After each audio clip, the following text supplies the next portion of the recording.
some emergency personnel informed everybody in the building that the building wasn't going to be safe and we'd have to leave. Yeah. And we still thought we had time, but then an hour later we go look out again and it's 2 feet of water. Yeah.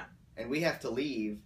We didn't know what we were going to do. At the time, we didn't know what was going on at the Superdome. We were considering going to the Superdome because we didn't know. We had compact cars. We didn't know how to get out. Yeah. And we didn't know how to get to... We wanted to get to the Crescent City Connection. We didn't know how. In fact, at the time, somebody told us there was an entrance to the Crescent City Connection behind New Orleans Arena. I didn't believe them because I had never heard of it before. Yeah. I'd never seen it before. But then we got a call from... where was Dave Cohen, the Jefferson Parish Emergency Facility, saying don't go to the Superdome because he had gotten some rumblings of what was going on at the Superdome. Just whatever you do, don't go there. If our boss Mike at the time did not have an SUV, I don't know what we would have done. No, because we both had Corollas, so we couldn't. If we would have left 5 minutes later, I don't know what we would have done because by the time we got out with Mike's SUV, the water was 3 or 4 feet. The parking garage was shut down. We had to, me and Mike had to manually push the metal gate up and hold it up while T drove the car under it. And then slowly with me, you, Mike, my grandma, your grandma, 3 cats. Well, my 3 cats, Mike's 2 cats. And our friend Neil.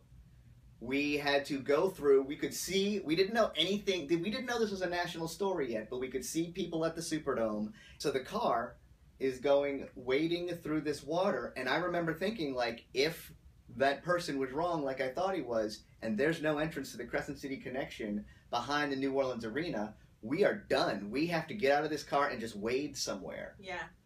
I mean, it didn't hit me for a while how much danger we were in. Yeah. But... there was an entrance to the Crescent City Connection behind the New Orleans Arena, and, oh, God, how much of a sigh of relief did we breathe when we got above that water? I know. Up on that ramp. Yeah.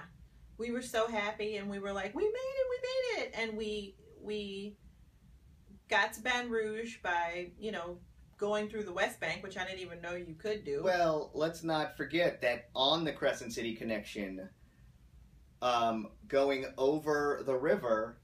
we encountered a military vehicle coming the wrong way. I guess they assumed nobody was going to be coming down the road. Yeah. And we almost had a head-on collision with a big military vehicle. Then we got there. We had been given directions to take to the West Bank to where to get back onto I-10 to get to Baton Rouge. We had to drive on the wrong side for a long time because the trees were down on the right side of the road. Then there was a state trooper who almost didn't want to let us Yeah. He did not know what was going on, and he just was like, my orders are don't let anybody through. And we're like, if we go back, we have no place. Yeah. So our crazy boss, Mike, got out and...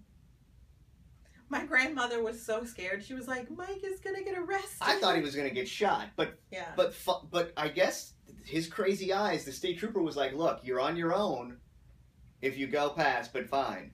And we went past, and there was nothing stopping us from there. And we had a straight shot to Baton Rouge from there. I was like so out of it that I didn't even realize that I had picked up. So for a couple days, longer than a couple days, I was walking around in giant underwear